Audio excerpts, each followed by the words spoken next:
Welcome to the deep dive. Today, we're jumping into something pretty fundamental. What is self? Yeah, it's a huge question. Right.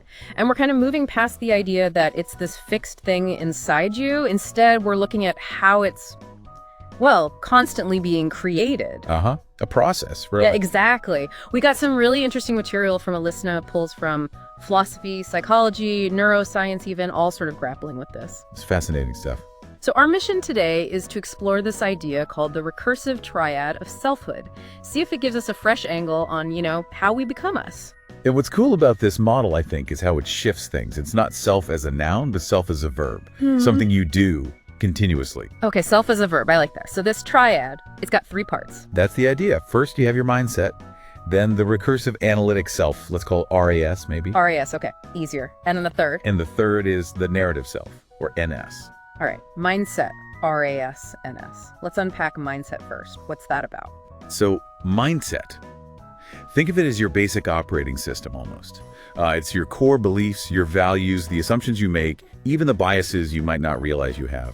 Ah, okay. Like the lens we see the world through. Psychology talks about schemas, right? Is it like that? Pretty much, yeah. Those mental shortcuts, those deep-seated ideas about how things work. Neuroscience might point to, frontal lobe activity being involved here. Got it. The foundation. Now, RAS, recursive analytic self. Sounds a bit techie. Maybe a little. But it's essentially your capacity for self-reflection. It's a part of you that can step back, look at your own mindset, look at your narrative self, and go, does this still work for me? So it analyzes itself and the other parts. Exactly. That's the recursive bit. It loops back on itself, on the whole system. It's your inner critic, maybe, but also your inner editor or architect, constantly checking and potentially modifying. Okay, mindset's the lens, RAS is the analyzer/editor. That leaves NS, narrative self, the story. That's it. It's the ongoing story you tell yourself about yourself. Making sense of your past, who you are now, where you think you're going. It weaves everything together to create meaning and coherence. Right. We all do that, don't we? Build a story. Absolutely. But the key here, the sources really stress this, is that these three aren't separate boxes. They're constantly interacting. Okay, that's the recursive part again, the interaction. How does that work? How do they loop? Well, think about it. Your mindset, your core beliefs, will shape how your RAS analyzes things. Right. What you even focus on. Like if you believe you're not good enough, your RAS might focus on failures. Exactly. Then that RAS analysis feeds into and can actually change your narrative self. Maybe you start telling a story about overcoming challenges, or maybe one reinforcing that not good enough idea. And then the story itself, does it loop back to the mindset? It does. The narrative self you adopt can reinforce or even challenge your core beliefs over time. If you keep telling a story of resilience, that might actually shift your underlying mindset towards believing you are resilient. It's a continuous feedback loop. Wow. Okay, so it's this constant internal conversation almost. That's what creates our sense of self, not finding it, but making it. You got it. That's the core idea. It's an ongoing construction project. And things like feeling in control agency or feeling like the same me over time, that just emerges from this process. That's the argument, yeah. Like weather patterns emerging from atmospheric conditions, agency and continuity aren't separate things added to the self. They result from the stable functioning of this triad, like a river always flowing, changing, but still identifiable as that river. That makes sense, but sometimes that flow gets disrupted, right? The sources mention stability versus instability. Right. Stability often comes when the parts are, let's say, in sync.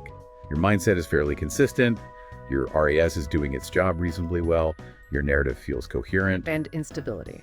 That can happen if there are big conflicts in your mindset. Or maybe your RAS gets overwhelmed or biased, or your narrative gets fractured. Think about major life changes or trauma. It can throw the whole system off balance. Dynamical systems talk about this attractors for stability, but also points where things can drastically shift. And this system isn't static throughout life either. No, definitely not. Childhood builds the foundations, especially for mindset. Adolescence is like a massive stress test and renovation period for the whole triad. Constant adjustments in adulthood. Yeah, and midlife often brings a big reevaluation of the narrative self. Even in aging, there's adaptation, reflection, The triad keeps evolving. And trauma, that seems like a major disruptor. A huge one. It can embed really negative beliefs in the mindset, impair the RAS's ability to regulate or think clearly, and shatter the narrative self, making it hard to tell a coherent story about oneself. Okay, so stepping back from all this, the big picture. I think the really powerful idea here is agency. By understanding these components, your beliefs, your self-analysis, your story, you maybe get a clearer handle on how you are involved in shaping who you are. It's less passive discovery, more active engagement. Not just finding yourself, but actively participating in the process of becoming yourself. That's a lot to think about. It really is. So for you listening, maybe consider this. How does thinking about your own mindset, that inner analyst, and the story you tell yourself, how might that change how you see your own constantly evolving self? Thanks for joining us for this deep dive.